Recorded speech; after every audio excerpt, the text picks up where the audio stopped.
Yes, guys, Adam here. I'm with Casey. Manchester United have beaten RB Leipzig 5-0. Fucking always preferred Carabao. Anyway, what's going on, Casey? You all right? How you feeling after that 5-0 win? I'm shocked. I wasn't expecting that. Shocked, mate. You are shocked that team that has Anthony Martial and Marcus Rashford in it scored 5 goals. How dare you? I just didn't see it coming at all. I honestly. To be fair, I didn't either. Why are you so shocked though on the day? Well, was it because of our performance, the opposition, the stage, United's form? Well, because when it went into the first half, when we went into half time, we were 1-0 up. But at the end of the half, it looked like they were putting pressure on us, and it looked like they were going to go on and probably put that pressure on. We showed them too much respect. Yeah, exactly. From that first half, and I said at half time when doing the show with Alex, I was like, it's going to be 2-1. They'll probably get a goal back, and then we'll push on and we'll score depending on the substitutes. But I also said to Alex that the fact is they're going to have to come forward, and that's a risk-reward system of giving them possession. Is you can either they'll go forward and they'll push you and they'll get that goal, or they leave massive spaces in behind for someone like that small little substitute Marcus Rashford to go on his own half and run in and score, that sort of thing. But it was just, the situation was just everything kind of worked perfectly from the moment that second half kicked off. We brought on, we kept him at bay, we let him have to keep pushing forward. It got to the 60th minute and they were like, we still need to come forward here. Rashford comes on and we have that much space in behind and we just keep every single chance we get. It's like forward, goal, forward, pen, goal. It's just that motion and everything seemed to work tonight. And we kind of picked the right time to pick them off, didn't we? We got that goal lead, allowed them to come out, picked them off on the break. And what was so good for us was Mason Greenwood, who's had a few headlines recently, comes in, scores.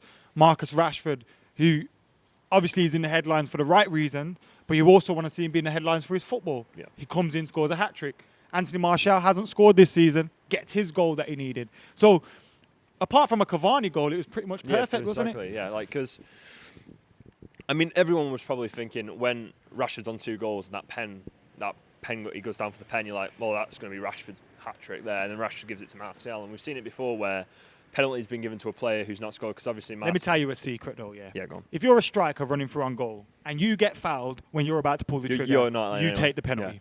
Yeah. You take the penalty. Honestly, the guts on Martial, or I mean, obviously, if he was given it, then that's different. But the guts on Martial to go to Bruno Fernandes, our normal penalty taker, no, you're not taking it. Marcus Rashford, who's on a hat-trick, you're not taking it. Paul Pogba, who's taken the penalties in the past, you're definitely not taking it. I'm putting Edinson Cavani, on his one debut. of the most lethal strikers in the history of like last 10 years of football. You're not taking it. I am putting this ball down the slot and I'm putting it past the goalkeeper and we're going forward. Beta check. I mean, obviously. Evil Peter check. But it was just, everything seemed to work and it was great to see and it looked like everyone did well. I mean, like Rashford obviously then scoring his hat-trick after giving away the penalty was like, that's good. And then everyone couldn't say, oh, we only got a hat-trick because of penalty. He didn't have a penalty. He scored all 3 and all 3 of them were brilliant goals. Steve mentioned it in his review and I mentioned it after the PSG game on the kickoff as well. Do you think Solskjaer deserves more respect? Well, I feel like everyone looks at Solskjaer and I feel like they always try and find a problem with what he's doing. Everyone's looked at Solskjaer and said, he's a man who's managed Mulder and Cardiff. Why has he got the job at United? And time again, he has those little blips that every manager has, and those blips are pounced on. But then time and time again, he comes up against your Chelseas, comes up against your PSGs, he comes up against, obviously, Leipzig tonight, and he shows why he's actually quite a good manager. I mean, like you can say, like in the past, those games that we have lost against the lower league sides, like your Burnleys and your Brightons and stuff like that, it's always been a case of we can't break down a team, and it's those games where you're always like, I'm looking for a man to have that game and put the performance in and carry the team on his back. It's never been like, I think he's set up wrong. I think he should have brought someone. I mean, there's the odd occasion, but you can allow any manager that. I think there's odd occasions where I've said in the past Ferguson was wrong with selection. I'm not saying comparing the two managers, but I've said every manager gets it wrong at times. Every manager's like, I want to play a different style of football. You've seen Pep Guardiola do it constantly. He overthinks the situation. He's like, I'll change my tactics, and you're like, you just literally need to stick 3 people like Aguero, Sterling, Mahrez up front, and you'll win. Like it's one of those situations. But time and time again in these big games, he's changing tactics, and people say, oh, Ollie has no tactics. He's played 3 different formations in the last 3 games. He's played 3-5-2 against PSG, he's played 4-2-3-1 against Chelsea, and now he's played a diamond against Leipzig. That's someone showing that he has a group of players, and he's picking the best players for each situation. And that's tactics. People, it's not like, oh, I'll play 4-3-3 every game, and that's how I'll win.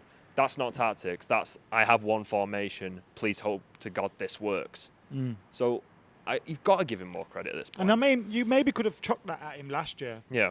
When we had a lack of players. Yeah. But he's shown when he's got the options, he's happy to change it up a little bit. They call this the group of death. You think we're going through now? I'd hope so. I mean, we've got 2 games against Istanbul. Başakşehir, as Steve butchered the name of. Başakşehir, innit? Başakşehir, or Başakşehir. We'll go with that. It's better than, again, Steve Better than butchered it. Steve's. Better than Steve's. But, and you'd hope that's the team that everyone's like, they're just kind of sitting there hoping that maybe they can pinch 3rd, but probably just like, we're here, we'll have a good laugh, go back to Istanbul and we'll play the Turkish league for a bit.